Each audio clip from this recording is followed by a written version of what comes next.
गं गणपते नमः, सरस्वत्यै नमः, श्री सोमेश्वराय नमः, श्री विश्वेश्वराय, श्री कुलदेवताभ्यो नमः। कराग्रे वसति लक्ष्मी, करमध्ये सरस्वती, करमूले च गोविन्दं, प्रभाते करदर्शनं। समुद्रसने देवी, पर्वतस्थलमण्डले, विष्णुपत्नी नमस्तुभ्यं, पादस्पर्शसहस्रमे। मूकं करोति वाचालं, पङ्गुलं लङ्घते गिरिं, यत्कृपः तमहं वन्दे परमानन्दमाधवं। शान्ताकारं भुजगशयनं पद्मनाभं सुरेशं, विश्वाधारं गगनसदृशं मेघवर्णं शुभाङ्गं, लक्ष्मीकान्तं कमलनयनं योगविधानगम्यं, वन्दे विष्णुं भुवनं सर्वलोकैकनाथं। गुरुर्ब्रह्मा गुरुर्विष्णु गुरुर्देवो महेश्वरा, गुरुस्साक्षात् परब्रह्म तस्मै श्री गुरवे नमः। ब्रह्मानन्दं परमसुखदं केवलं ज्ञानमूर्तिं, द्वन्द्वातीतं गगनसदृशं तत्त्वमस्यादिलक्ष्यम्। एकं नित्यं विमलमचलं सर्वधी साक्षिभूतं, भावातीतं त्रिगुणरहितं सद्गुरुं तं नमामि। कृष्णं वन्दे जगद्गुरुं। ॐ द्रां दत्तात्रेय नमः। श्री विठ्ठल हरि विठ्ठल।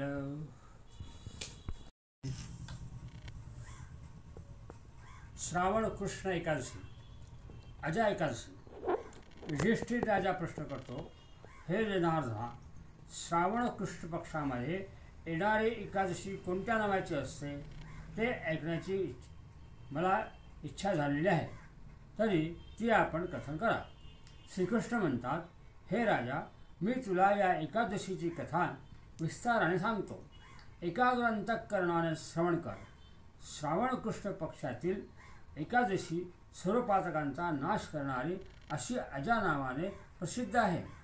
जो मनुष्य ऋषिकेश भगवंताची पूजा करून या एकादशीचे व्रत करतो त्याची सर्व पातके नाहीशी होतात। हे धर्मराजा, या एकादशीहून श्रेष्ठ व इह परलोकीचे हित साधणारी अशी दुसरी एकादशी नाही, हे मी तुला खरे सांगितले आहे। हे माझे भाषण सर्वथैव खरे आहे। पूर्वी हरिश्चंद्र या नावाचा चक्रवर्ती खरी प्रतिज्ञा करणारा सर्व पृथ्वीचा स्वामी असा एक प्रख्यात राजा होऊन गेला। तो काही कर्माच्या योगाने राज्यापासून भ्रष्ट झाला। त्याने आपला मुलगा, आपली बायको त्यांना विकून आपणालाही एका डोंब्याकडे विकून घेतले। तो पुण्यवान राजा आपले सत्यत्व सांभाळून डोंबाचा दास झाला व त्याला स्मशानातील मृतांची वस्त्रे गोळा करावी लागत असत। असा तो सर्व राज्यामध्ये श्रेष्ठ राजा इतक्या हीन स्थितीत होता, तरी त्याने आपले सत्यत्व सोडले नाही। तो राजा अशी स्थितीत असताना पुष्कळ वर्ष गेली। पुढे तो राजा अत्यंत दीक्षित होऊन चिंता करू लागला की मी काय करावे, कोठे जावे, कोणत्या उपायाने माझी या संकटातून मुक्तता होईल। याप्रमाणे तो चिंता करत असता त्या दुःख समुद्रात बुडालेल्या राजाजवळ हा राजा संकटात आहे असे जाणून गौतम नावाचा ऋषी प्राप्त झाला, जो केवळ दुसऱ्यावर उपकार करण्याकरताच ब्रह्मदेवाने उत्पन्न केला होता। अशा या विद्वान श्रेष्ठाला पाहून हरिश्चंद्र राजाने नमस्कार केला। हात जोडून त्या गौतमापुढे उभा राहिला। त्याने आपला सर्व दुःखमय वृत्तांत त्या ऋषीला सांगितला। राजाचा तो वृत्तांत ऐकून गौतम ऋषी विस्मित झाला व त्या ऋषीने राजाला त्या एकादशी व्रतीचा उपदेश केला। गौतम ऋषी हरिश्चंद्र राजाला म्हणतो, हे राजा, श्रावण कृष्ण पक्षामध्ये मंगलकारक व पुण्यदायक अशी अजा नावाची एकादशी प्रख्यात आहे। त्या एकादशीचे व्रत तू कर, म्हणजे तुझ्या सर्व पातकांचा नाश होईल। ती एकादशी तुझ्या भाग्याने आजपासून 7व्या दिवशी आली आहे। एकादशीच्या दिवशी उपवास करून रात्री जागरण कर। त्याप्रमाणे तू त्या एकादशीचे व्रत केलेस म्हणजे तुझ्या पापाचा क्षय होईल। हे राजश्रेष्ठा, तुझ्या पुण्यप्रभावानेच आज मी येथे आलो. याप्रमाणे तो गौतम ऋषी त्या राजाला बोलून अंतर्धान पावला.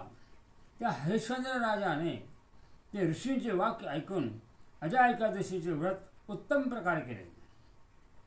त्याबरोबर त्या राजाचा सर्व पातकांचा तत्काळ नाश झाला.